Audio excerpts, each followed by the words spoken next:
Hi, you guys. Welcome. Hi. What school are you guys? Hope School? Monte Vista? Adams. Oh, you're the Cougars, right? The Tigers. I'm wearing a tiger because I'm representing you guys. Thank you and welcome for coming to Chaucer's. It's great to see you guys for your book fair. Tonight we have a very special guest, Patrice Karst. She's a writer of many books, including The Invisible String, which she's going to read with you right now. She's Invisible String Backpack, The Invisible Leash, The Invisible Web, and what else? You Are Never Alone, Ruby and Lonely, The Smile That Went Around the World. Wow. Yeah, there's a lot. So let's hear it for Patrice. Let's give her a hand. Thank you guys. You've written so many books.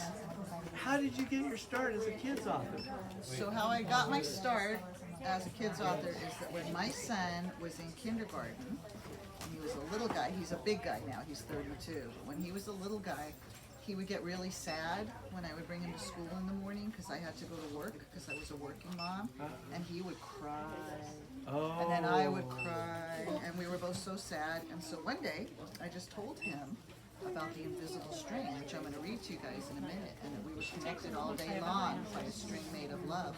And when he found that out, all of a sudden he wasn't sad anymore because he knew we were connected all day long. So I knew I had something really special, and so I wrote it as a kid's story and got it published. That's and now great. it's all over the world. It's in 18 languages, and we've sold almost 2 million copies of it. And kids just keep spreading the word about invisible strings. So I'm going to read you the whole story tonight. That's great. That's great. I have one more question before we begin reading.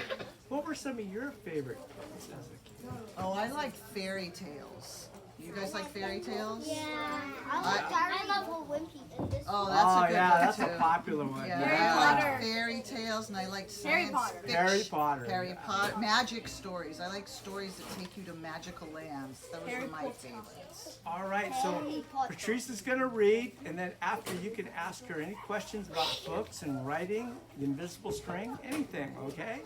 Take it away. Thank you. So yeah, I just wanted to say one thing about it. What do you think is the very first thing you need before you're going to write a book or paint a picture or create a song, or what do you think you need? What's the very, very first thing? An idea. That's it. Well done. Bingo. You need an idea. All right. So I told you how my idea came about because my son was sad. So I just told him this idea I had about an invisible string. And are you ready to hear my story?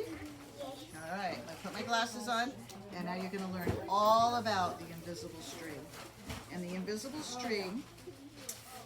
String by Patrice Karst, also known as me. And the book is dedicated to the children of the world and the magic of their strings. So that's all of you guys, right? Okay. Liza and Jeremy, the twins, were asleep one calm and quiet night. Suddenly, it began to rain very hard. Thunder rumbled until it got so loud it woke them up. "Mommy, Mommy," they cried out as they ran to her. "Don't worry, you two. It's just the storm making all that noise. Go back to bed." "Well, we want to stay close to you," said Jeremy. "We're scared." Mom said, "You know we're always together, no matter what. But how can we be together when you're out here and we're in bed?" said Liza. Mom held something out right in front of them. This is how. Rubbing their sleepy eyes, the twins came closer to see what Mom was holding. "I was about your age when my mommy first told me about the invisible string." "I don't see a string," said Jeremy. "Well, you don't need to see the invisible string. People who love each other are always connected by a very special string made of love. But If you can't see it, how do you know it's there? Asked Liza. Even though you can't see it with your eyes, you can feel it with your heart and know that you're always connected to everyone you love. When you're at school and you miss me, your love travels all the way along the string until I feel it tug on my heart. And when you tug it right back, we feel it in our hearts, said Jeremy.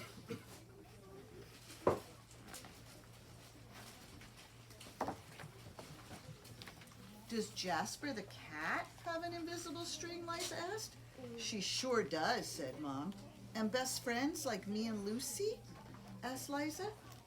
Best friends, too. Well, how far can the string reach? Anywhere and everywhere, Mom said.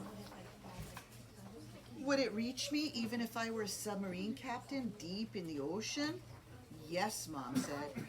And you guys are going to help me with this part. Even there.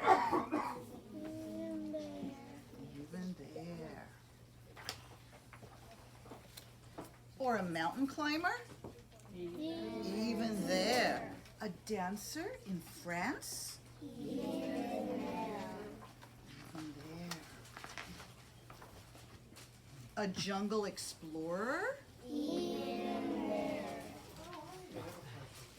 How about an astronaut out in space? Yes, even there. Then Jeremy quietly asked, can my string reach all the way to Uncle Brian in heaven? Yes, even there.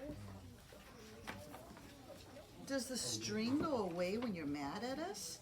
Never, said Mom. Love is stronger than anger.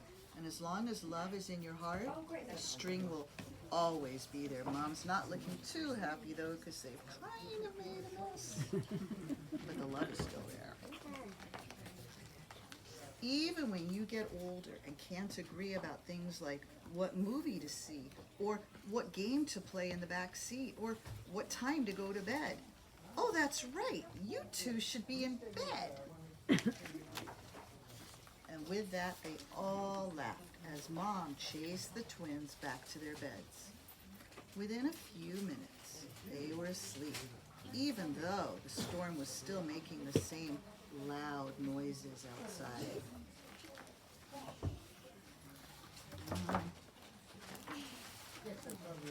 As they slept, they started dreaming of all the invisible strings they have, and all the strings that their friends have, and their friends have, and their friends have, until everyone in the world was connected by invisible strings.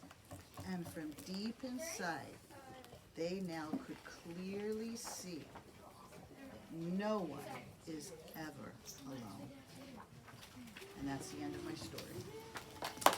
Thank you. Oh, thank you. Crowd goes wild. So, does anyone have any questions about their invisible strings, or about being an author, or about me and my life? Any questions at all? I'm right here for you. Ask your author any questions you want. Why is this picture something on my That picture looks different than this because I change my hair color all the time. So I probably should just have a picture of all the different brown, blonde, red, all the different colors on there. But yeah, it changes a lot. Any other questions? Yes. What's your favorite book That I've written? that you read or written? That's a really, really good question. You know what? I would probably say that The Invisible String is my favorite story that I have written, because that was the one that has just changed so many people's lives all over the world, because it helped everyone realize that they're connected to everyone they love. So that's probably my favorite one.